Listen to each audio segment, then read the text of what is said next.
Aramutse uwundi ati kubura igitorosi gitangaza Cuba ntacyo ifise mu kinyarwanda.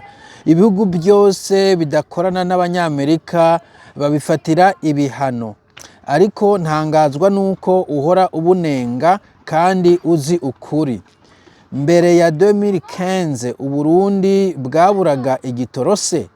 Gabanya propaganda, bwira ibyo bigugu byafashe ibihano bibivaneho.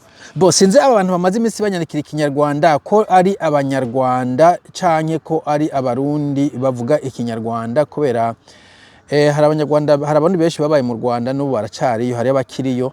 Sindamenya ko abantu maze imisi ndonka aya message nkaya y'abantu bandika ikinyarwanda. Bo kubura igitoro sigitangaza, bo jene baza kubura igitoro ibindi bihugu bigifise sigitangaza na kamaramaza. Okay, sinoshira igitangaza no kitakamara. Cuba ntacyo gifise. Bo Cuba sindigera numva bariko bavuga ko atagitoro bafise mugabo birashoboka. Cuba cyo gihugu c'akaroro worabira ko Cuba n'igihugu novuga biri mu bihugu vyafeirinze. Ugiye muri Amerika za Miami hehe usanga abakubane barahunze ari benshi cyane. Cuba ni muri vya bihugu vyagendana na communiste, hanyuma kumbure bigirana ibibazo na Amerika ntiwombaza mugabo si igihugu worabira ko akarorero ngo Cuba na North Korea ibiri ni contre exemple men. Okay, izi ni contre exemple. Ikindi kandi nta ntiyobana nuwona unaduhumurije. Uvuze igihugu kimwe mu bihugu 150 ngaho bigize isi cyangwa 200, uvuze igihugu kimwe gusa urumva n'Uburundi bibiri dafite igitoro, ivyo urumva ko atari normal. Me anko nifa ntawe humuriza ni nkuko je no banshonje kuvuga ngo bon ngo gusonga ntacyo bitwaye ngo nujya mu banyi arashonje, so what? Ashonje none jewe nsamaga. Jewe ntora mfite ikibazo ukagira Cuba kibuze igitoro, Uburundi buze igitoro, utumenya ko Cuba ifite igitoro tuja dukira.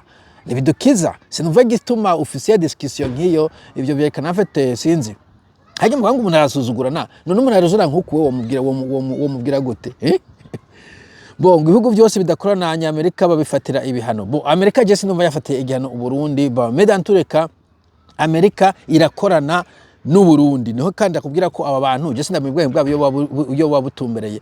Amerika ifise ambassade mu Burundi mu Mbeshuze, ifise na centre culturel mu Burundi mu Mbeshuze. Amerika Uburundi bufise ambassade muri Amerika mu Mbeshuze. USAID je nabonye iri kiratanga ivene cyangwa imodoka muri Ministère de la Santé mu Mbeshuze. None uvuga ngo Amerika nikorana n'Uburundi gute kandi wumva bafitaniye imigenderanire. Ejo bundi nabonye umugore wa Neva yari muri USA. Amerika President Neva nyene murambona yagiye muri USA. Ivuga ngo Burundi na Amerika ntibikorana gute? What are you making any sense?